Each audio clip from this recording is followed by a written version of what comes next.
మొదటివాడు కడపటివాడు ఆదియు అంతము లేని మన ప్రియ ప్రభు అయిన యేసుక్రీస్తు ప్రశస్త నామములో మీ అందరికీ శుభములు వందనాలు తెలియజేస్తున్నాను. అందరూ క్షేమంగా ఉన్నారండి. మీరందరూ కూడా క్షేమంగా ఉన్నారని, దేవుని కృపలో వర్ధిల్లుతున్నారని నేనైతే రూఢిగా విశ్వసిస్తున్నాను. ఈరోజు మనందరం కూడా సౌలు గురించి, సౌలు జీవితం నుంచి మనము కొన్ని పాఠాలను నేర్చుకుందాం. వాల్యూమ్ 1లో సౌలు ఏ విధంగా దేవుని మాటకు అవిధేయుడయ్యాడు, దేవుడు నిర్దేశించినటువంటి సమయం కంటే ముందే సౌలు బలి అర్పించి సహనము అదేవిధంగా విశ్వాసము అనేటువంటి పరీక్ష దేవుడు తనకు పెట్టినప్పుడు ఏ విధంగా విఫలమయ్యాడో మనము అతని జీవితాన్ని ధ్యానిస్తూ మనం కొన్ని పాఠాలను నేర్చుకున్నాం. ఈరోజు మనము వాల్యూమ్ 2లో ఎప్పుడైతే సౌలు దేవుణ్ణి నుంచి దూరం అయ్యాడో, అంటే దేవుడు సౌలును ఎప్పుడైతే విడిచిపెట్టాడో అప్పుడు సౌలు యొక్క జీవితం ఎంత అధ్వాన్నంగా తయారైంది. ఈవెన్ దో సాల్ is ruling the people of Israel, but the spirit of the Lord is not with him. అంటే దేవుని చేత సౌలు విసర్జించబడినప్పటికీ he ruled and reigned over the people of Israel. దేవుని యొక్క ప్రజలను అతడు కొన్ని సంవత్సరాలు పరిపాలన చేశాడు. But the Lord was not with him. అతనితో దేవుడు లేడు. Even though he was anointed, but he was tormented with the evil spirits. అతడు దేవుని చేత అభిషేకించబడిన వాడైనప్పటికీ కూడా దురాత్మల చేత తను పీడించబడ్డాడు. Because he was driven with the lusts of the world, లేకపోతే lusts of the flesh. తను శరీరంలోనికి దిగజారడం ద్వారా, విశ్వాసము నుంచి ఎప్పుడైతే ఒక వ్యక్తి పక్కకు తొలుగుతాడో, దేవుని మీద దృష్టించకుండా తను మనుషుల వైపుకి, పరిస్థితుల వైపుకి లొంగి ఎప్పుడైతే ఆత్మలో నుంచి ఒక వ్యక్తి బయటకు వస్తాడో ఇమ్మీడియట్గా సాతాను వారిని ఆకర్షిస్తాడు. ఏం జరిగిందండి? మనం గనక మొదటి సమూయేలు గ్రంథం 16వ అధ్యాయం 14వ వచనం గనక చదివితే, దేవుడు తనను విసర్జించిన తర్వాత, దేవుని ఆత్మ తనను విడిచిపెట్టిన తర్వాత ఒక దురాత్మ వచ్చి తనను బాధిస్తూ ఉందంట. What a situation which is, ఇది ఎంత దయనీయకరమైనటువంటి పరిస్థితి. దేవుని చేత అభిషేకించబడినటువంటి వ్యక్తిని దురాత్మ వచ్చి బాధిస్తూ ఉంది. The great prophet of God, he is సమూయేలు వచ్చేసి సౌలును అభిషేకించాడు. ఎప్పుడైతే దేవుని మాటకు అవిధేయుడయ్యాడో, దేవుణ్ణి తిరస్కరించాడో, దేవుని మార్గంలో లక్ష్య పెట్టలేదో, దేవునికి విలువయ్యాలి, ప్రాధాన్యత ఇవ్వాలనేటువంటి విషయంలో ఎప్పుడైతే సౌలు నిర్లక్ష్యం పెట్టాడో అప్పుడు దేవుడు తనను పక్కకు పెట్టాడు. మనం చూస్తే కనుక మొదటి సమూయేలు గ్రంథం 16వ అధ్యాయంలో దేవుడు అంటాడు, మనుష్యుడు పైరూపాన్ని లక్ష్య పెడతాడు కానీ యెహోవా అంతరంగాన్ని, హృదయాన్ని చూస్తాడు అని చెప్పేసి అంటాడు. కాబట్టి దేవుని మీద సౌలుకు విశ్వాసము లేదు. అతని హృదయము దేవుని మీద నుంచి తొలగిపోయింది. అందుకే దేవుడు తనను వదిలిపెట్టేశాడు. ఎప్పుడైతే ఈ దురాత్మ చేత సౌలు బాధించబడుతున్నాడో, ఆ ప్రాంతంలో, ఆ దేశంలో ఉన్నటువంటి ఒక సితారా వాయించగలిగినటువంటి, ఒక చక్కని నైపుణ్యం కలిగినటువంటి ఒక వ్యక్తిని కనుగొనండి అని చెప్పేసి చెప్పినప్పుడు యెషై కుమారుడైనటువంటి దావీదును వాళ్ళు తీసుకొస్తారు. దావీదు చమత్కారంగా సితార వాయిస్తూ సౌలు సన్నిధిలో పెరుగుతూ ఉంటాడనమాట. ఎప్పుడైతే తనను ఆ దురాత్మ వచ్చి బాధించిందో ఆ సమయంలో తను చక్కగా పాటలు పాడుతూ దేవుణ్ణి ఆరాధిస్తూ ఉన్నప్పుడు, చక్కగా పాటలు పాడుతూ ఆ సితార వాయిస్తూ దేవుణ్ణి స్తుతించినప్పుడు ఆ దురాత్మ అనేటువంటిది తనను వదిలిపెట్టి వెళ్ళింది. అంటే మనం ఇక్కడ అర్థం చేసుకోవాల్సిన విషయం ఏమిటంటే, ఎప్పుడైతే దేవుణ్ణి ఆరాధిస్తామో, ఎప్పుడైతే దేవుణ్ణి హృదయపూర్వకంగా మనం సన్నతిస్తామో అక్కడ దురాత్మలు ఉండడానికి వీల్లేదు. When you praise God with your complete heart, మీ హృదయపూర్వకంగా, మీ మనపూర్వకంగా దేవుణ్ణి ఎప్పుడైతే ఆయనను ఆరాధిస్తారో, స్తుతిస్తారో, గణపరుస్తారో అక్కడ ఒక గొప్ప విడుదల అనేటువంటిది జరుగుతుంది. ఇక్కడ దావీదు దేవుణ్ణి ఆరాధించినప్పుడు, స్తుతించినప్పుడు సౌలుకు పట్టినటువంటి దురాత్మ పారిపోతూ ఉందన్నమాట. సరే, ఇంకా మనము చూసినట్లయితే ఈరోజు మనము ఒక ప్రాముఖ్యమైనటువంటి విషయాన్ని జ్ఞాపకం చేసుకుందాం. ఈరోజు నేను డీల్ చేసేటువంటి అంశం ఏమిటంటే, I'm going to deal with the subject called jealousy. ఈరోజు అసూయ అనేటువంటి అంశాన్ని నేను ఈరోజు మీ అందరికి కూడా బోధించాలని చెప్పేసి అనుకుంటున్నాను. Today I'm going to deal with the spirit of jealousy, ఆ స్పిరిట్ ఆఫ్ ఫియర్, ఆ స్పిరిట్ ఆఫ్ డిప్రెషన్. ఈరోజు నేను భయము, అదేవిధంగా అసూయ, అదేవిధంగా నిరాశ అనేటువంటి స్పిరిట్స్ గురించి, ఆత్మల గురించి, వాటి చేత పీడించబడినటువంటి వ్యక్తులు ఏ విధంగా ప్రవర్తిస్తారు, అందులో నుంచి వారు ఏ విధంగా బయటకు రావాలి, దేవుడు ఏ విధంగా వారిని అందులో నుంచి బయటకు తీసుకొస్తాడు అనేటువంటి విషయాలను ఈరోజు మనం చూద్దాం. సరే, ఇప్పుడు సౌలులో ఏ విధంగా అసూయ అనేటువంటిది ప్రారంభమైంది అని కనుక మనం చూస్తే, మనము సమూయేలు గ్రంథం 16వ అధ్యాయంలో యెషై కుమారుడైనటువంటి 8వ కుమారుడైనటువంటి దావీదును వారి సహోదరుల ముందు, తన ఇంటి వారందరి ముందు సమూయేలు అభిషేకించిన తర్వాత దేవుని ఆత్మ అతని మీదకి బలంగా రావడము, దేవుడు అతన్ని వాడుకోవడం ఎప్పుడైతే ప్రారంభించాడో అతని ద్వారా అనేక కార్యాలు దేవుడు చేశాడు. మనం 17వ అధ్యాయం మొదటి సమూయేలు గ్రంథంలో చూస్తే కనుక, ఫిలిస్తీన్ల సర్దారులలో ఒక గొప్ప సర్దారి అయినటువంటి గొలియాతు అనేటువంటి ఒక వ్యక్తి వచ్చి ఇజ్రాయేలు సైన్యములను తిరస్కరిస్తాడు. మీలో ఒకవేళ ఒక శూరుడు, ఒక బలవంతుడు గనక ఒకవేళ ఉంటే వాడు నాతో పోరాడాలి, ఒకవేళ నన్ను గెలిస్తే మేమందరం మీకు దాసులమవుతాం, ఒకవేళ నేను మిమ్మల్ని గెలిస్తే మీరందరూ నాకు దాసులు కావాలి అని చెప్పేసి 40 రోజుల మట్టుకు దేవుని సైన్యములను, దేవుని నామాన్ని, ఇజ్రాయేలు ప్రజలను దూషిస్తూ ఉన్నప్పుడు ఏ ఒక్కరు కూడా తెగించలేదు యుద్ధం చేయడానికి. కానీ దావీదు యుద్ధం చేయడానికి నేను వెళ్తాను అని చెప్పేసి సౌలు దగ్గర పర్మిషన్ తీసుకొని, ఆయుధాలు కాకుండా, ఏమీ కాకుండా, కేవలము ఆ ఏటిలో 5 నున్నటి రాళ్లను తీసుకొని ఒడిసెల తన చేత పట్టుకొని గొలియాతు మీదకి వెళ్తాడు. దేవుని పేరిట యుద్ధం చేయడానికి వెళ్తాడు. ఏమైనా కుక్కన నా మీదకి రాళ్ళు తీసుకొని వస్తున్నామని చెప్పేసి గొలియాతు తన దేవతల పేరిట దావీదును శపించినప్పటికీ కూడా దావీదు ఎంత మాత్రమూ భయపడకుండా జీవము కలిగిన దేవుని సైన్యములను ఎదిరించుటకు ఈ సున్నతి లేని ఫిలిస్తీయుడు ఎంతటి వాడు అని చెప్పేసి, యెహోవా పేరిట నీ మీదకి యుద్ధానికి వస్తున్నానని చెప్పేసి దేవుని పేరిట అతడు యుద్ధానికి వెళ్ళి ఆ ఒడిసెలలో ఒక రాయి పెట్టి తింపి అతను నుదుట కొట్టినప్పుడు అతను నేలన పడ్డాడు. వెంటనే అతడు పరిగెత్తి ఆ కత్తి తీసుకొని ఆ గొలియాతు యొక్క తలను తెగ నరికాడు. వెంటనే తన శూరుడు పడిపోయాడని చెప్పేసి ఫిలిస్తీయులందరూ కూడా పారిపోయినప్పుడు ఇజ్రాయేలు ప్రజల యొక్క సైన్యం అంతా కూడా వారిని తరిమి వారిని జయిస్తారన్నమాట. ఇంత గొప్ప విజయాన్ని తీసుకొని వచ్చిన తర్వాత అతడు ఆ పట్టణంలోనికి వస్తూ ఉంటున్నప్పుడు స్త్రీలు పాటలు పాడారంట. ఏమని పాటలు పాడారండి? సౌలు 1000 కొలదియు, దావీదు 10,000 కొలదియు శత్రువులను హతము చేసిరి అని స్తుతిగానములు లేకపోతే పాటలు పాడుతూ ఉన్నప్పుడు అప్పుడు సౌలులో జలసీ మొదలైంది. చూడండి, సౌలు రాజుగా ఉన్నాడు. సౌలును ప్రైజ్ చేయకుండా ఎక్కువగా దావీదును ప్రైజ్ చేస్తూ ఉన్నప్పుడు, దావీదుకు ఘనత వస్తున్నప్పుడు, దావీదుకు హెచ్చింపు వస్తున్నప్పుడు సౌలు దాన్ని చూసి ఓర్వలేకపోతున్నాడు. అందుకే అక్కడ ఒక మాట రాయబడి ఉంటుంది, విషపు చూపు నిలపడం మొదలుపెట్టాడంట. ఆ రోజు నుంచి ఎప్పుడైతే ఆ స్త్రీలు పాటలు పాడడం మొదలుపెట్టారో అప్పుడు నుంచి తన లోపల విషపు చూపు, అంటే అక్కడ ఏమని రాయబడిందంటే ఇంగ్లీష్లో జలస్, అతడు తన మీద అసూయ పడ్డాడు. దేవుని నుంచి ఎప్పుడైతే సౌలు వేరయ్యాడో, దేవుని ఆత్మ ఉన్నప్పుడు అన్నీ మనం సాధిస్తాం. దేవుని ఆత్మ నుంచి మనం ఎప్పుడైతే బయటకు వస్తామో అప్పుడు మనం చేసే పనులు మన వల్ల కావు, మనం జయించలేం. తర్వాత ఏమైందండి? ఎవరైతే సక్సెస్ఫుల్లో ఉన్నారో, ఎవరైతే లీడింగ్లో ఉన్నారో, ఎవరైతే దేవుని చేత బహుగా వాడబడుతున్నారో వారిని చూసి అసూయపడడం ప్రారంభిస్తారు. ఇక్కడ సౌలు చేసిన పని అదే.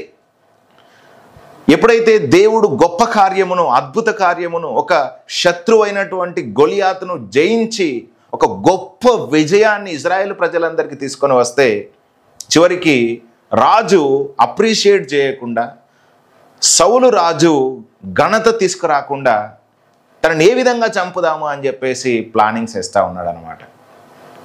ఈరోజు ఈ యొక్క వాక్యం నుంచి మనము కొన్ని విషయాలను మనం చూద్దాం. మనకు శత్రువులు ఎప్పుడు తయారవుతారంటే మనం నార్మల్గా ఉన్నప్పుడు కాదు.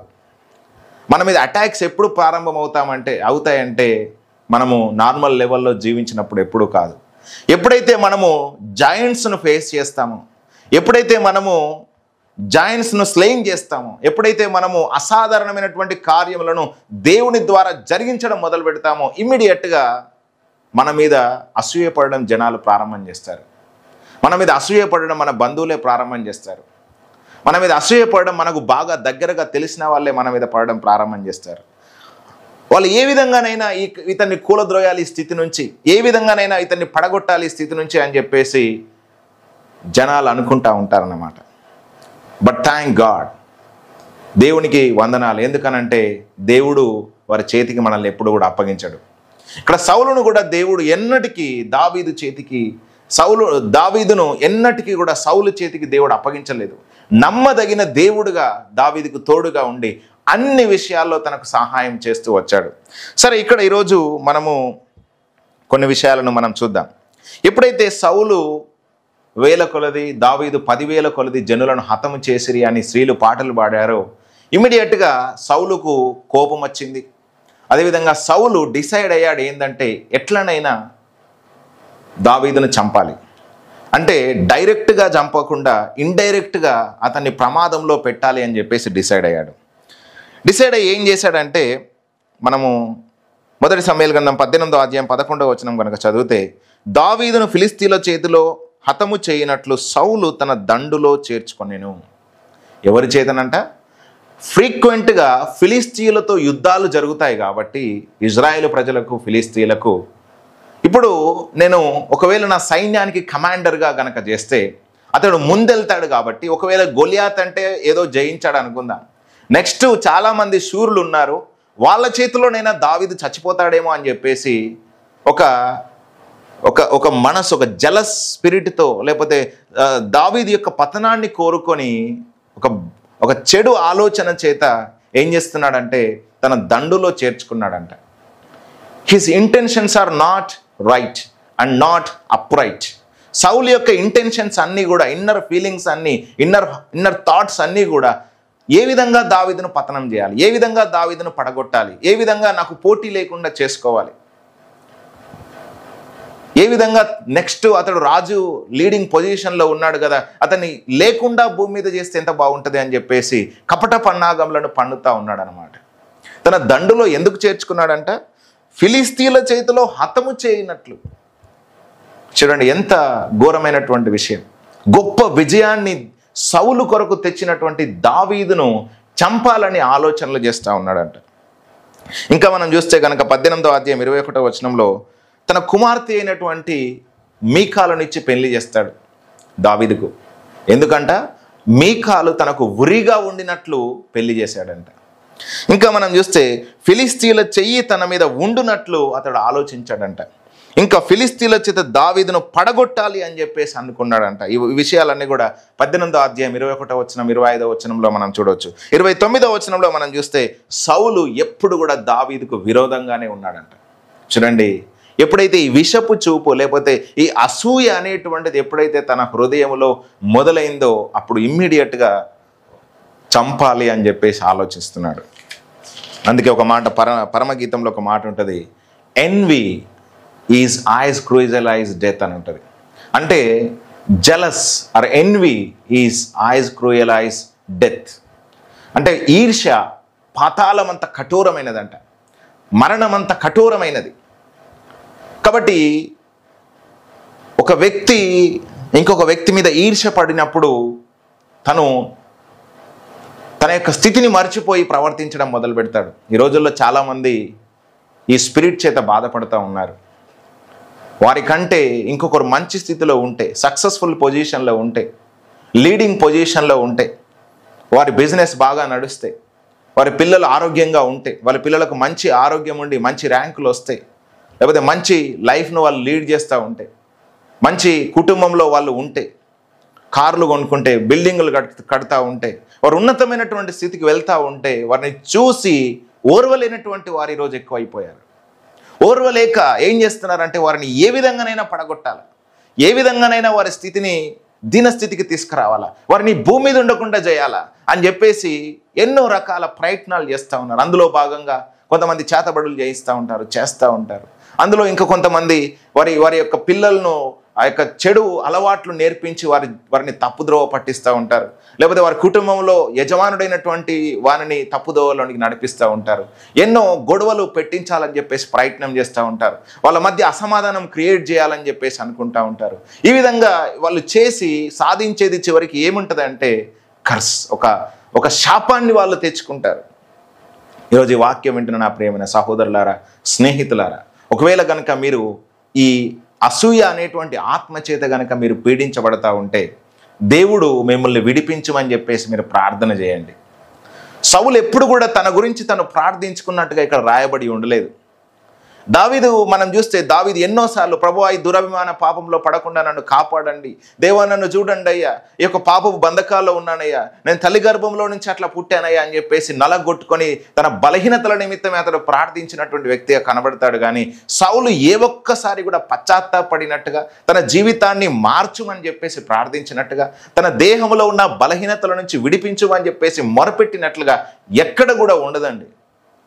సో దట్ ఈరోజు నేను మీకు జ్ఞాపకం చేసే విషయం ఏమిటంటే, ఈరోజు కనుక ఒకవేళ మీరు అసూయ అనేటువంటి ఆత్మచేత బాధించబడతా ఉంటే, మీరు ఎవరిని చూసినా ఓర్వలేనటువంటి స్థితిలో కనుక ఉంటే మీరు ఈరోజు ప్రార్థన చేయాలి. మీరు కపట పన్నాగంలో ఒకవేళ పన్నుతూ ఉంటే అందులో నుంచి మీరు బయటకు రావాలి. అది మంచిది కాదు. అది మీ యొక్క కుటుంబానికి లేకపోతే మీ యొక్క తరతరాలకు అదొక శాపాన్ని తీసుకొని వస్తుంది.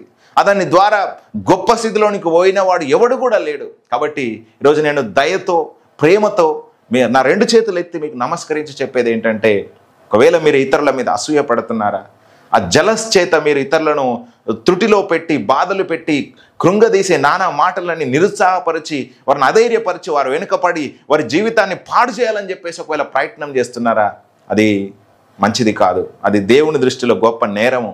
మీరు దాని విషయమై జడ్జిమెంట్లోనికి తీసుకురాబడతారు. కాబట్టి ఒకవేళ మీరు ఈ సమయంలో అలాంటి స్థితిలో ఉంటే దేవుని దగ్గరికి రండి. ప్రభువా నేను ఇట్లా చేశానయ్యా, దయచేసి నన్ను క్షమించండి అని చెప్పేసి కనుక ఈరోజు కనుక మీరు ప్రార్థిస్తే తప్పకుండా దేవుడు మిమ్మల్ని విడిపిస్తాడనేటువంటిది ఈరోజు నేను జ్ఞాపకం చేస్తూ ఉన్నాను. సరే, ఇప్పుడు ఎవరి మీద అసూయ పడతా ఉన్నాడు సౌలు అని అంటే, దావీదు. అంటే ఈ దావీదు ఎవరో కాదు, సహాయము చేసినటువంటి వ్యక్తి. సహాయం చేసి ఇజ్రాయేలీలను శత్రువు చేతిలో నుంచి విడిపించిన వ్యక్తి. అదేవిధంగా తను దురాత్మ చేత పీడించబడుతున్నప్పుడు సితార వాయించి విడిపించినటువంటి వ్యక్తి. హృదయపూర్వకంగా దేవుణ్ణి ఆరాధించి దేవుని ఆత్మ చేత, శక్తి చేత నింపబడి అందులో నుంచి బయటకు తీసుకొచ్చినటువంటి వ్యక్తి మీదనే అసూయ పడతా ఉన్నాడు. అదేవిధంగా చాలా యుద్ధాలను ఫిలిస్తీన్లతో చేసి విజయాన్ని తీసుకొచ్చినటువంటి వ్యక్తి ఈ దావీదు. ఈయన మీద అసూయ పడితే చివరికి నష్టపోయేది ఎవరు? కొన్నిసార్లు మనకు మేలు చేసే వారి మీదనే మనం అసూయ పడతాం. ఈ రోజుల్లో సంఘాలలో కూడా అసూయ ఎక్కువైపోయిందండి. ఒక పాస్టర్ ఇంకో పాస్టర్ మీద అసూయ పడతాడు. ఈ ప్రార్థన చేస్తుంది అమ్మ అర్ధగంట సేపు, మళ్ళీ తనతో పాటు చర్చికి వచ్చే అమ్మ మీద అసూయ పడతా ఉంటుంది. వాళ్ళు బాగా జీవిస్తే వాళ్ళ మీద అసూయ పడతారు. వాళ్ళకు ఉద్యోగాలు వస్తే అసూయ పడతారు. వాళ్ళకి మంచి సంబంధాలు దొరికి వివాహాలు జరిగితే అసూయ పడతారు. ఆరోగ్యంగా ఉంటే అసూయ పడతారు. ఇదేం క్రైస్తవ్యమండి? ఎటుపోతుంది? Have to celebrate the success of your neighbour. నీ యొక్క పొరుగు వాని యొక్క సక్సెస్ను సెలబ్రేట్ చేసుకోవాలి, ఆనందించాలి. ఇతరుల ఆనందములో, ఇతరుల ఔన్నత్యములో నువ్వు వారితో పాటు సంతోషించాలి. కానీ కొంతమంది అసూయ చేత వాళ్ళని మాట్లాడించడానికి కానీ, వాళ్ళతో ఉండడానికి కానీ, వారి సక్సెస్ను సెలబ్రేట్ చేసుకోవడానికి కానీ ఎంత మాత్రం ఇష్టపడరు. ఏదో మూతి మూర్చుకొని, లేకపోతే ఆ యొక్క బాధపడుతూ, చింతపడుతూ, నా జీవితంలో ఎందుకు దేవుడు కార్యాలు చేయట్లేదు అన్నట్టుగా దేవుని మీద అలిగి, మనుషుల మీద అలిగి కూర్చుంటూ ఉంటారన్నమాట. You are suffering with the spirit of jealousy. Have to deal with that. ఈరోజు నువ్వు దానితో నువ్వు డీల్ చేసుకోవాలి. దాని విషయమై నీ శరీరాన్ని నలగొట్టుకోవాలి, ప్రార్థన చేసుకోవాలి. అది మంచిది కాదు అని ఈరోజు దేవుని యొక్క సేవకునిగా నేను మాట్లాడుతూ ఉన్నాను. సరే, మరి ఒకసారి మన మొదటి సమూయేలు గ్రంథం 19వ అధ్యాయం 4 నుంచి 5వ వచనంలో మనం కనుక చూస్తే అక్కడ ఏమని రాయబడి ఉంటుందంటే, సౌలుని ఎప్పుడు దురాత్మ వచ్చి బాధించింది అంటే, ఎప్పుడు ఈ స్పిరిట్ ఆఫ్ జెలసీ వచ్చి బాధించింది అంటే, దావీదు యొక్క సక్సెస్ను చూసిన ప్రతిసారి he was tormented with the spirit of jealousy. ఇంగ్లీష్లో ఏమని ఉంటుందంటే, when Saul saw the success of David, he was filled with the evil spirit. చూడండి, ఎప్పుడైతే ఒక ఎదుటి వ్యక్తి యొక్క విజయాన్ని, ఔన్నత్యాన్ని, ఒక ఎదుగుదలను చూసినప్పుడు నువ్వు ఓర్వలేకపోతున్నావు అంటే you are in the jealous spirit. Be careful with that. Be careful with that. సౌలును వెరపించిందంట. సౌలులో వచ్చి పని చేస్తూ ఉంది ఆ స్పిరిట్. ఈరోజు ఒకవేళ కనుక అట్లాంటి ఆత్మచేత నువ్వు బాధించబడతా ఉంటే, నజరేయుడైనటువంటి యేసుక్రీస్తు ప్రభువారు మిమ్మల్ని విడిపించునుగాక. మరి ఏం జరిగిందండి? when Saul is watching the success of David, he was filled with the envious spirit and trying to kill the David, but God is protecting the David. Hallelujah. ఎప్పుడైతే నువ్వు లేకపోతే ఇతరులు నీ మీద కనుక ఒకవేళ అసూయపడి వాళ్ళు నిన్ను బాధించాలని చెప్పేసి కనుక అనుకున్నప్పుడు వారి చేతిలో నుంచి దేవుడు నిన్ను విడిపిస్తాడు. బ్రదర్, నా మీద అనేకులు అసూయపడుతున్నారు బ్రదర్ అని చెప్పేసి ఒకవేళ నువ్వు అంటా ఉంటే, అసూయపడ్డ వాళ్ళందరూ నీ డెస్టినీ వైపుకు నిన్ను నడిపిస్తున్నారు. నువ్వు కృంగిపోవాల్సిన అవసరం లేదు. వాళ్ళు ఏదో నానా రకాల ప్రయత్నాలు చేసి నిన్ను బాధించి కృంగదీసి నీ కుటుంబాన్ని పాడు చేయాలని చెప్పేసి ఎన్ని ప్రయత్నాలు చేసినా నీవు నిశ్చయముగా విజయమే సాధిస్తావు. దేవుడిని డెస్టినీ వైపుకు వారిని నిన్ను నడిపించడానికి వారిని వాడుకుంటున్నాడు అనేటువంటిది నీకు అర్థం కావాలి. చూడండి, యోసేపు మీద తన అన్నలు ఏం చేశారంట? అసూయపడ్డారంట, పగపట్టారంట. చివరికి ఏం చేశారు? ఐగుప్తు దేశానికి అమ్మేశారు. అసూయ చేత యోసేపును అమ్మేశారు. తన తండ్రి విచిత్రమైనటువంటి అంగికి తనకు కుట్టించి ఒక ప్రత్యేకమైన ఫేవర్ చూపించడము నచ్చలేదు తన సహోదరులకు. తండ్రి చూపించే ప్రేమ నచ్చలేదు వాళ్ళకు. ఆ ఫేవర్, ఆ ప్రత్యేకమైన కృప, కనికరము, ఆ దయ యోసేపు మీద ఉండడం వాళ్ళు ఓర్వలేకపోయారు. అదేవిధంగా కలలు కంటున్నాడు. వీటిని చూసి ఓర్వలేక పగపట్టినటువంటి సహోదరులు చివరికి ఏం చేశారు? ఐగుప్తుకి అమ్మేశారు. ఐగుప్తుకి అమ్మేసిన తర్వాత ఎన్ని బాధలు పడ్డాడు. అయినా దేవుడు అతన్ని విడిచిపెట్టాడా? యోసేపుకు తోడై ఉండెను అని చెప్పేసి అనేక చోట్ల కూడా రాయబడి ఉంటుంది. దేవుడు యోసేపుకు తోడై ఉండి ఐగుప్తు దేశంలో ప్రధానమంత్రిగా దేవుడు చేశాడు. ఒకవేళ ఆ రోజు అన్నలు అసూయపడి తనని అమ్మి వేయకపోతే యోసేపు ఆ స్థితిలోనికి వచ్చేవాడు కాదు. అంటే నేనేమంటానంటే, నీ మీద ఈరోజు అసూయపడే ప్రతి ఒక్కడు నేను నీ డెస్టినీ వైపుకు పుష్ చేస్తున్నాడు. God is using the people those who are jealous on you and God is pushing you into your destiny. నీ యొక్క డెస్టినీ వైపుకు, నీ యొక్క గమ్యం వైపుకు నిన్ను దేవుడు దేని కొరకైతే ఉద్దేశించాడో, నీ కొరకు దేవుడు ఏదైతే ప్రణాళిక కలిగి ఉన్నాడో దాని వైపుకు నిన్ను పుష్ చేయడానికి వారిని వాడుకుంటున్నాడు అనేటువంటిది ఈరోజు నేను జ్ఞాపకం చేస్తున్నాను. ఒకవేళ కనుక దావీదు మీద కనుక ఆ రోజు సౌలు కనుక అసూయ పడకపోతే, అతన్ని నానా హింసలు బాధలు పెట్టకపోతే, he was not prepared much. అతడు అంత గొప్పగా సిద్ధపడేవాడు కాదు. సో దట్ ఈరోజు ఒకవేళ కనుక నీ మీద ఎంతోమంది కుట్రలు పన్నినా, కుతంత్రాలు పన్నినా, నానా రకాల ప్రణాళికలు వేసుకొని కుటుంబాన్ని పడద్రోయాలని, పరిచర్యను పడద్రోయాలని, నీ వ్యాపారాన్ని పడద్రోయాలని, ఉద్యోగం నుంచి నిన్ను బయటకు తీసుకురావాలని, లేకపోతే నీ స్థానాన్ని పోగొట్టాలని చెప్పేసి ఎన్ని కుట్రలు పన్నినా, they are all under the mighty hand of God. వాళ్ళందరూ కూడా దేవుని హస్తముల కింద ఉన్నారు. వారిని దేవుడు ఎందుకోసం వాడుకుంటున్నాడు అంటే నిన్ను ప్రాపర్గా సిద్ధం చేయడానికి అనేటువంటి విషయాన్ని ఈరోజు నేను మీ అందరికీ కూడా జ్ఞాపకం చేస్తున్నాను. సరే, ఇంకొక విషయాన్ని ఈ సమయంలో నేను జ్ఞాపకం చేయడానికి ప్రయత్నం చేస్తాను. ఏంటంటే, మరి ఎందుకు ఈ అసూయ చేత లేకపోతే ఆ దురాత్మ అనేటువంటిది సౌలును వెరపించింది దావీదును చంపడానికి అంటే, this is what the Holy Spirit teached me today. ఈరోజు పరిశుద్ధాత్మ దేవుడు ఏది నాకు చెప్పాడో అది మీకు ఈరోజు నేను జ్ఞాపకం చేస్తున్నాను. ఏంటంటే, దావీదు సంతానములో నుంచి యేసుక్రీస్తు ప్రభువారు రాబోతున్నాడు. ఆయన వచ్చి సాతానును చితకతొక్కబోతున్నాడు. వాని యొక్క తలను అణిచివేయబోతున్నాడు. ఆయన పాదముల క్రింద వారిని చితకతొక్కబోతున్నాడు అని తెలుసుకున్న సాతాను దావీదును చంపాలని చెప్పేసి సౌలును ప్రేరేపిస్తున్నాడు.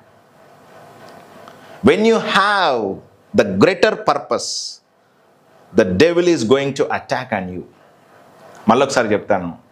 When you have the greater plan and purpose, the devil is going to attack you more robustly. చాలా ఎక్కువగా వాడు నిన్ను అటాక్ చేయడానికి ప్రయత్నం చేస్తూ ఉంటాడు. కొంతమంది చెప్తారు, బ్రదర్ నాకు వచ్చిన శ్రమలు, శోధనలు, బాధలు, అనారోగ్యములు, నిందలు, అవమానాలు, లేకపోతే ఈ యొక్క అనారోగ్య సమస్యలు, మనశ్శాంతి లేని జీవితము, ఇదంతా ఎందుకు వస్తుంది, ఎవరికి కూడా రావట్లేదంటే ఈరోజు నేను ముఖ్యంగా జ్ఞాపకం చేయబోయే విషయం ఏమిటంటే, నీ తరాల్లో నుంచి లేకపోతే నీవు రాబోయేటువంటి జీవితంలో దేవుడు నీ ద్వారా గొప్ప ప్రణాళికను నెరవేర్చబోతున్నాడు. నిన్ను దేవుడు గొప్పగా వాడుకోబోతున్నాడు. కాబట్టి ఈరోజు సాతానుడు నిన్నంతగా బాధిస్తున్నాడు. అందుకే నేను ఒక మాట రాసుకున్నాను ఏంటంటే, from the succession of David Jesus Christ is going to come and he will bruise the head of Satan so that evil spirits are trying to kill the David. చూడండి, అపవిత్రాత్మ లేకపోతే సాతాను అపవాది దావీదుని ఎందుకు చంపాలని అనుకుంటున్నాడంటే, తన గోత్రములో నుంచి, తన వంశములో నుంచి యేసుక్రీస్తు ప్రభు రాబోతున్నాడు, దాన్ని ఆపేయాలి అని చెప్పేసి సాతానుడు ప్రయత్నం చేస్తున్నాడు. చూడండి, ఎప్పుడైతే ఒక డెలివరెన్స్, ఒక విడుదల అనేటువంటిది ఒక వ్యక్తి ద్వారా జరగబోతుంది అంటే అక్కడ మరణం అనేటువంటిది వెళ్తుంది. అపవాది ఆ యొక్క ప్లాన్ వేసుకుంటాడు అనమాట. చూడండి, మోషే కాలంలో అదే జరిగింది. ఏమన్నాడండి ఐగుప్తు రాజు? మంత్రసానులకు ఆజ్ఞాపించాడు, ఒకవేళ మగపిల్ల పుడితే కనుక వాడిని చంపేయండి అన్నాడు. యేసుక్రీస్తు ప్రభు వారు పుట్టిన తర్వాత కూడా రామాలో గొప్ప అంగలార్పు. హెరోదు రాజు ఏం చేశాడండి, ఆ 2 సంవత్సరాల లోపు వయసున్న పిల్లలందరినీ చంపేయండి అన్నాడు. గొప్ప వధ జరిగింది. రామాలో అంగలార్పు వినబడిన ఇర్మియా ద్వారా రాయబడిన ప్రవచన వాక్యము నెరవేరింది అని చెప్పేసి అక్కడ రాయబడి ఉంటుంది. చూడండి, why devil is after the people those who have the mission and the plan and purpose of God. దేవుని యొక్క చిత్త ప్రణాళికలో ఉన్నటువంటి వారిని అటాక్ చేయడానికి, వారిని భూమి మీద ఉండకుండా చేయాలని చెప్పేసి సాతానుడు వాని ప్రయత్నాలన్నీ, వాని పన్నాగములన్నీ చేస్తూ ఉన్నాడు అనమాట. ఇక్కడ జరిగేది దేవునికి అదేవిధంగా సాతానుకు మధ్య జరుగుతున్న యుద్ధం. దేవుని ప్రణాళిక నెరవేర్చబడకుండా అపవాది ఆపాలని చెప్పేసి ప్రయత్నం చేస్తూ ఉన్నాడు. కానీ దేవుడు దావీదును అప్పగించాడా? ఎక్కడ కూడా దావీదును దేవుడు అప్పగించలేదు. సరే, ఇంకొక విషయాన్ని కూడా నేను ఈ సమయంలో జ్ఞాపకం చేస్తాను. ఏంటంటే, even though Saul was anointed by the Lord but used by the evil spirits. సౌలు దేవుని చేత అభిషేకించబడిన వ్యక్తి అయినప్పటికీ అపవిత్రాత్మల చేత ప్రేరేపించబడ్డాడు. ఈ రోజుల్లో మనం చాలాసార్లు కూడా అనుకుంటాం, ఐఎమ్ అనాయింటెడ్, నేను అభిషేకించబడిన వ్యక్తిని అని చెప్పేసి అనుకుంటాం. Yes, the spirit of the Lord is upon us. మన మీద దేవుని ఆత్మ ఉంటుంది. ఎప్పుడైతే ఒక వ్యక్తి దేవునికి అవిధేయుడై, దేవుని త్రోవలో నడవకుండా, దేవునితో సహవాసం చేయకుండా, దేవుని మీద విశ్వాసం ఉంచకుండా, దేవుని మార్గంలో నడవకుండా ఒకవేళ ఒక వ్యక్తి అభిషేకించబడిన వాడైతే, he will be used by the evil spirits. He may filled with the envious spirit and spirit of fear and spirit of depression and spirit of rejections. And సాతాను చాలా వాని యొక్క ఆత్మల చేత నింపి వాడిని వాడుకుంటాడు. ఈ రోజుల్లో చాలామంది కూడా దేవుని చేత గొప్పగా అభిషేకించబడ్డామని చెప్పేసి చెప్పుకునే వాళ్ళు అపవాది అంబాసిడర్స్గా పనిచేస్తున్నారు. ఈ మాట చెప్పడానికి నాకు చాలా బాధేస్తూ ఉంది. The first king over the Israel nation is the Saul. సౌలు మొదటి వ్యక్తి ఇజ్రాయెల్ ప్రజలను పరిపాలించడానికి దేవుడు ఏర్పరచుకున్న వ్యక్తి. But he was possessed with the evil spirits. Even though he was anointed by the great prophet the సమూయేలు అనేటువంటి గొప్ప ప్రవక్త చేత అభిషేకించబడిన వ్యక్తి అయినప్పటికీ సాతానుకు, అపవాదికి తన అవకాశం ఇచ్చాడు. ఎప్పుడైతే విశ్వాసంలో నుంచి ఒక వ్యక్తి తప్పుతాడో ఇమ్మీడియట్గా సాతానుకు అవకాశం ఇస్తాడు. అందుకే మనము జాగ్రత్తగా ఉండాలి. అందుకే పౌలు అంటాడు, నా శరీరాన్ని నలగొట్టుకొని నేను లోపరుచుకుంటున్నాను అంటాడు. అపవాదికి మీరు అవకాశం ఇవ్వకండి అంటాడు. కాబట్టి ఈరోజు మనం చాలా జాగ్రత్తగా మన విశ్వాస యాత్రను కొనసాగించుకోవాలి. తాను నిలుచున్నాను అనుకునివాడు పడకుండా జాగ్రత్త పడండి అంటున్నాడు. ఎవడైనా ఒకవేళ శోధనలో పడి పాపములో పడి తను చిక్కుకుపోతే కృపతో కనికరంతో సమాధానం కలిగిన హృదయంతో అతడు వారిని బయటకు తీసుకురావాలి. ఎందుకంటే నేను ఒకవేళ పడిపోతానేమో అని అనుకోవాలి అంటున్నాడు. కాబట్టి ఈరోజు నిలబడ్డాం మనం దేవుని ఆత్మచేత నడిపించబడుతున్నాం. ఒకవేళ కొన్నిసార్లు బలహీనమైన క్షణాలు రావచ్చు. చూడండి, పేతురు బండ అన్నాడు దేవుడు, వెంటనే సాతానుడు తన హృదయంలోనికి వచ్చి ఇది నీకు దూరమగును గాక అని గద్దిస్తూ ఉన్నాడు. చాలాసార్లు అపవాది పేతురును వాడుకున్నాడు. బికాజ్ సాతానుకు పేతురు అవకాశం ఇచ్చాడు. కాబట్టి ఈరోజు నా ప్రియమైన సహోదరులారా, స్నేహితులారా, మనం దేవుని ఆత్మచేత నింపబడిన వ్యక్తులమైన దేవుని ఆత్మకు మనం అవకాశం ఇవ్వకుండా, విశ్వాసంలో మనం స్థిరంగా నిలబడకుండా, మనము ఒకవేళ కనుక అవిధేయులమై దేవుని త్రోవలో నడవకుండా ఒకవేళ ఉంటే సాతానుడు వచ్చి శోధించే అవకాశం ఉంటుంది. ఒకవేళ సాతాను చేతనే మీరు ప్రేరేపించబడే అవకాశం కూడా ఉంటుంది. కాబట్టి ఈరోజు మీరు జాగ్రత్తగా ఉండాల్సినటువంటి అవసరం ఉంది అని ఈరోజు నేను జ్ఞాపకం చేస్తున్నాను. సరే, ఇంకా మరి సౌలు ఆ ఎన్వియస్ స్పిరిట్ చేత దావీదును చంపాలని చెప్పేసి చివరికి ఎంతకు దిగజారాడు అంటే, మన మొదటి సమూయేలు గ్రంథం 22వ అధ్యాయము 17 నుంచి 19వ వచనం వరకు కనుక చదివితే, దావీదు ఆ యోనాతాను ద్వారా తెలుసుకుంటాడు తనను సౌలు రాజు చంపబోతున్నాడని తెలుసుకొని తను ప్రయాణమైపోతాడనమాట. ప్రయాణమైపోయేటప్పుడు అబ్యాతారు అనేటువంటి యాజకుని దగ్గరికి వెళ్ళి తన అబ్యాతారు యొక్క తండ్రి అహిమెలేకు దగ్గరికి వెళ్ళి ఏం చేస్తాడంటే, నాకు కొన్ని రొట్టెలు ఇవ్వు, ఒక ఖడ్గం ఇవ్వు అని చెప్పినప్పుడు, దేవుని సన్నిధిలో ఉన్నటువంటి రొట్టెలు తప్ప ఇంకా వేరేవి లేవు అని చెప్పేసి అన్నప్పుడు, రాజాజ్ఞను బట్టి ప్రతిదీ కూడా పవిత్రమే, నాకు ఇవ్వు అని చెప్పేసి అన్నప్పుడు అతడు ఆ రొట్టెలు తీసుకొని ఖడ్గం తీసుకొని వెళ్ళిపోతాడనమాట. వెళ్ళిపోయినప్పుడు అక్కడ ఎదోమీయుడైనటువంటి దోయేగు అనేటువంటి ఒక వ్యక్తి ఈ సంఘటనలని అన్నీ కూడా చూస్తాడనమాట. చూసినప్పుడు ఆ ప్రాంత వాసులు దావీదు ఇక్కడికి వచ్చి వెళ్ళిపోయాడని చెప్పే సంగతి సౌలుకు తెలియజెప్పినప్పుడు సౌలు వచ్చి ఏం చేస్తాడంటే వాళ్ళందరినీ కూడా పిలిపిస్తాడనమాట. యాజకులందరినీ కూడా పిలిపించి, నాకు విరోధి అయినటువంటి దావీదుతో మీరు ఎందుకు జత కట్టారు అని చెప్పేసి అడిగినప్పుడు వాళ్ళు అంటారు, దావీదు నీకు ఎంత మేలు చేశాడు, ఆ ఫిలిస్తీన్ల చేతిలో నుంచి మిమ్మల్ని విడిపించలేదా? నీకు నమ్మకమైనటువంటి అలాంటి వ్యక్తి ఇంకెవరైనా ఉన్నారా మీ దగ్గర, నీ సేవకులో? అంత మంచి వ్యక్తి ఇలాంటి కార్యం చేస్తాడని మేము ఎట్లా అనుకుంటామని చెప్పేసి వాళ్ళతో అన్నప్పుడు, తన దగ్గర ఉన్నటువంటి సేవకులను పిలిచి మీరు తప్పు చేశారని చెప్పి యాజకులను చంపడానికి ట్రై చేశాడు. The second attack of the devil is over his man of God. మొట్టమొదటిగా సాతాను లేకపోతే ఆ స్పిరిట్, ఆ దురాత్మ దావీదును చంపాలని చెప్పేసి ట్రై చేసింది. కానీ దేవుడు దావీదును విడిపించాడు. కానీ తర్వాత ఏం చేసిందంటే, సాల్ ఈస్ కిల్లింగ్ ద ప్రీస్ట్స్. ఏం చేశాడంట? 17 నుంచి 19వ వచనంలో, రాజు సేవకులు యాజకులను హతం చేయండి అని చెప్పినప్పుడు వాళ్ళు భయపడి హతం చేయకపోతే, అప్పుడు ఎదోమీయుడైనటువంటి పశుల కాపరైనటువంటి దోయగును పిలిచి నువ్వు వారి మీద పడి హతము చేయమన్నప్పుడు 85 మంది యాజకులను చంపేస్తాడండి. How dare he was to kill the priests of God. దేవుని సన్నిధిలో నిలబడి దేవునికి యాజక సేవ చేసేటువంటి 85 మంది యాజకులను నిర్దాక్షిణ్యంగా చంపిస్తాడు. నిరపరాధుల యొక్క రక్తాన్ని తన ఒడిలో పోసుకుంటాడు. ఎంత దిగజారిపోతా ఉన్నాడు. కేవలం తన రాజ్యాన్ని కాపాడుకోవడానికి, కేవలము దావీదు చేతిలో నుంచి తన రాజ్యాన్ని తప్పించుకోవడానికి తను ఫ్లెష్లోనికి వెళ్ళి, శరీరంలోనికి వెళ్ళి చెయ్యకూడని పనులన్నీ చేస్తూ ఉన్నాడు. ఈ రోజుల్లో కూడా చూడండి, ఆ అసూయ చేత నింపబడి వాళ్ళు దేవుని బిడ్డలు అన్న విషయాన్ని కూడా మర్చిపోతారు. ఇష్టం వచ్చిన మాటలు మాట్లాడతారు, ఇష్టం వచ్చిన పనులు చేస్తారు, ఇష్టం వచ్చినవి చేస్తూ ఉంటారు. చేయకూడదు అన్న విషయాలు కూడా వాళ్ళకి తెలియదు. ఏది పడితే అది చేస్తూనే ఉంటారు. ఏం చేశాడంట?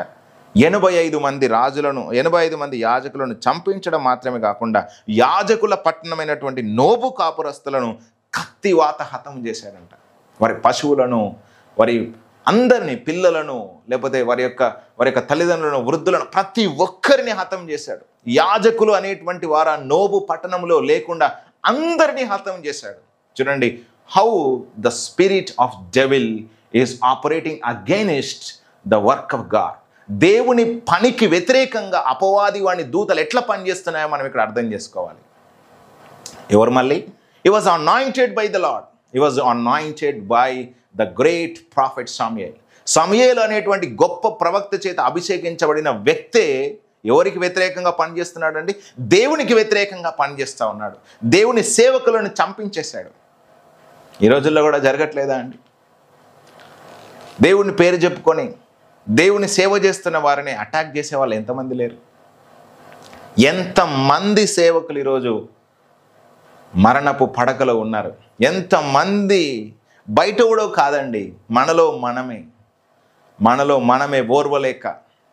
మనమే ఓర్వలేక ఎంతమంది స్పిరిట్ ఆఫ్ జెలస్ చేత బాధపడుతూ తన సహోదరులైనటువంటి సేవకులను బాధ పెట్టి, వారిని స్టేషన్లలో పెట్టి, వారి పిల్లలను బాధ పెట్టి, వారి భార్యలను బాధ పెట్టి, వారికి కంటి మీద కునుకు లేకుండా చేసి ఎంతమందిని తీవ్రంగా బాధిస్తూ ఉన్నారు.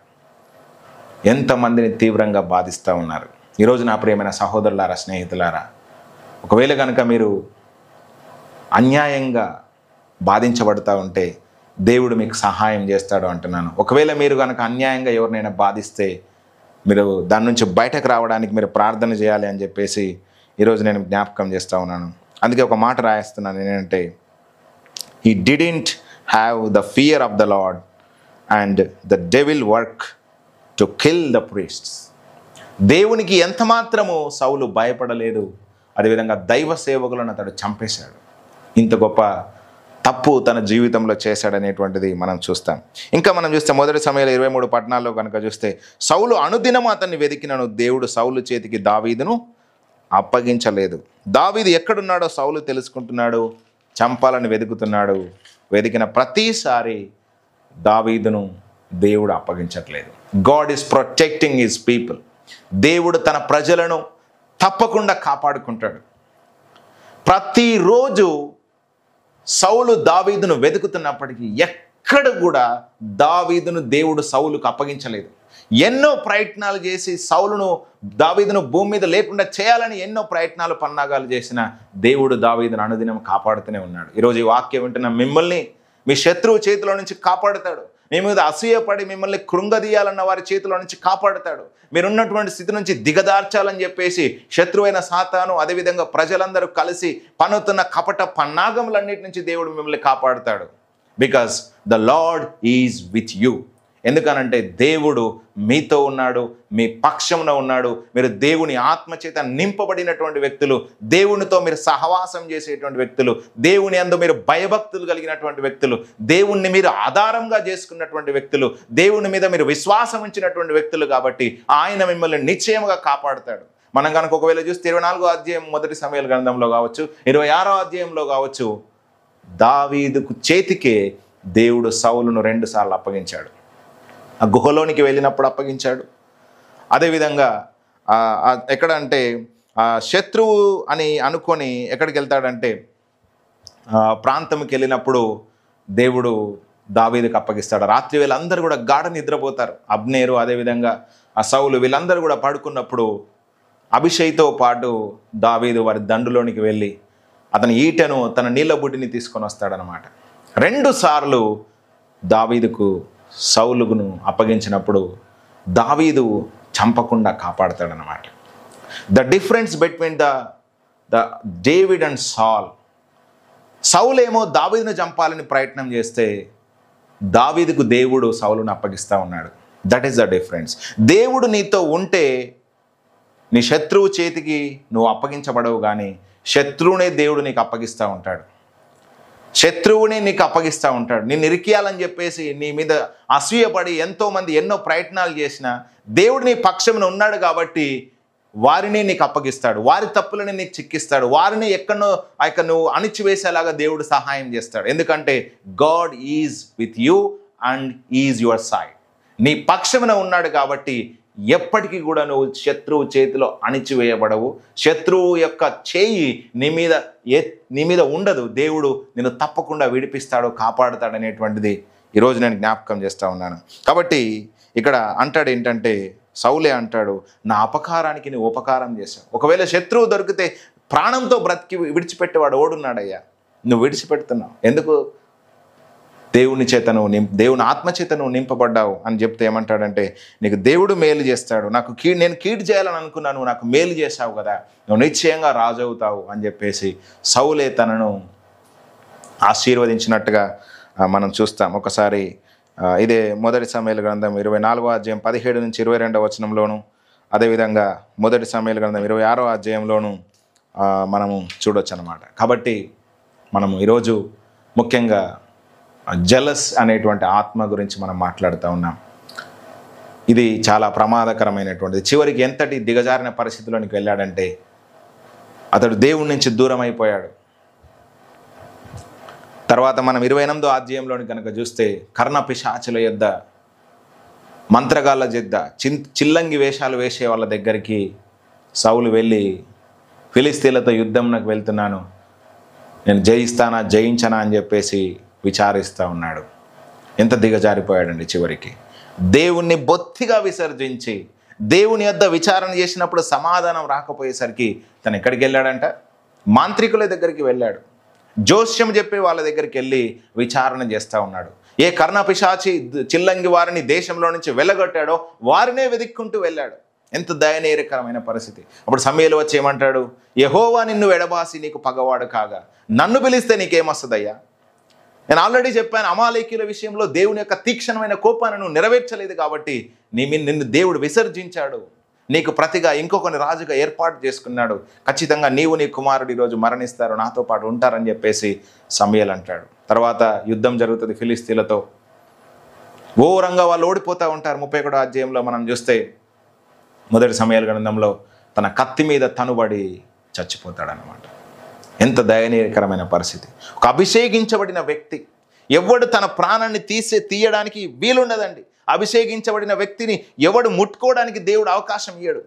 చివరికి తన కత్తి మీద తను పడి చచ్చిపోయే పరిస్థితికి తను దిగజారాడు. సూసైడ్ చేసుకున్నాడు, ఆత్మహత్య చేసుకునే స్థాయికి తను వచ్చేసాడు. ఎంత బాధ, ఎంత దయనీయకరమైన పరిస్థితి. అందుకే అసూయ చేత ఎవరినైనా పడగొట్టాలని నువ్వు అనుకుంటే అది నీకే పతనానికి దారితీస్తుంది. ఒకవేళ ఎవరైనా నీ మీద అసూయపడి నిన్ను పడగొట్టాలని చెప్పేసి అనుకుంటే దేవుడు నిన్ను కాపాడుతాడు. కాబట్టి ఈరోజు నా ప్రియమైన సహోదరులారా, స్నేహితులారా, ఈ వాక్యం ద్వారా మీకు చాలా విషయాలు అర్థమయ్యాయని చెప్పేసి నేను అనుకుంటున్నాను. కాబట్టి మనం దేవుని యొద్ద విచారణ చేయాలి, దేవుని యందు భయభక్తులు కలిగి ఉండాలి. ఎవరైనా మనకంటే ఉన్నతమైన స్థానంలోనికి ఎదిగితే వారి సక్సెస్ను చూసి మనం సెలబ్రేట్ చేసుకోవాలి. ఆ స్థితి నుంచి వారిని పడగొట్టాలని, వారిని ఫేమ్ను డిఫేమ్ చేయాలని నువ్వు ఒకవేళ వారి వెనకపడి ఒక తప్పు వెంబడి ఇంకొక తప్పు చేస్తూ ఉంటే, అపవాది సాధనంగా నువ్వు ట్రై చేస్తూ ఉంటే దేవుడు చివరికి వారి పాదముల క్రింద నిన్ను అణిచేస్తాడు. Be careful. సమయంలో మనం ప్రార్థన చేసుకుందాం. నజరేయుడా యేసయ్యా, మీరు ఇంతవరకు మాట్లాడిన ప్రతి మాటను బట్టి మీకు వందనాలు దేవా. ఈ వాక్యం ద్వారా మీరు మాతో మాట్లాడి ఉన్నారు దేవా. అసూయ అనేటువంటి స్పిరిట్ను మేము జయించాలన్నారు. అదేవిధంగా మీ యొద్ద విచారణ చేయక కర్ణ పిశాచం గల దాని యొద్ద సౌలు విచారణ చేశాడు. చివరికి తన కత్తి మీద తను పడి మరణించే స్థితికి వచ్చేసాడయ్యా. తన ఈ యొక్క వాల్యూమ్ 2లోనైనా సౌలు గురించి మేము లోతుగా అధ్యయనం చేశాం. తన కొరకు పనిచేసేటువంటి దావీదు మీదనే తను ద్వేషం పెంచుకున్నాడు, అసూయ పెంచుకున్నాడు. తన కొరకు యుద్ధాలు చేసినటువంటి వారిని చంపాలనుకున్నాడు. ఇది గొప్ప నాయన తండ్రి విషాదకరమైనటువంటి విషయం. యాజకులను చంపించాడయ్యా. ఒక తప్పు వెనుక ఇంకొక తప్పు చేస్తూనే ఉన్నాడు. ఆ రక్తాపరాధం నిమిత్తం మీరు తనను శిక్షించారయ్యా. తన యొక్క సంతానాన్ని మీరు విసర్జించారు. ఈ రోజునైనా మేము ఎవరం కూడా అలాంటి తప్పిదము చేయకుండా మేము విశాలమైన హృదయం కలిగి ఉండి దేవ, ఇతరులు ఎదుగుతున్నప్పుడు దేవ వారిని ప్రేమించి వారితో మేము సమాధానంగా ఉండి దేవ వారిని సెలబ్రేట్ చేసుకునే కృప మాకు దయచేయమని, దేవ వారి ఉన్నతమైనటువంటి స్థితిలోనికి వారు వెళ్తున్నప్పుడు దేవ మేము వారికి తోడుగా ఉండి దేవ మిమ్మల్ని బట్టి వారిని బట్టి మిమ్మల్ని మహిమపరిచే కృప మాకు దయచేయమని ప్రార్థిస్తున్నాను. ఈ వాక్యం ఎవరైతే ఉన్నారో వారందరితో కూడా మీరే మాట్లాడమని ఆశీర్వదించమని నజరుడైన యేసు నామమున ప్రార్థిస్తున్నాము తండ్రి. ఆమేన్. అందరికీ వందనాలండి. దేవుడు మిమ్మల్ని మీ కుటుంబాన్ని బహుగా దీవించును గాక. Thank you for watching. God bless you.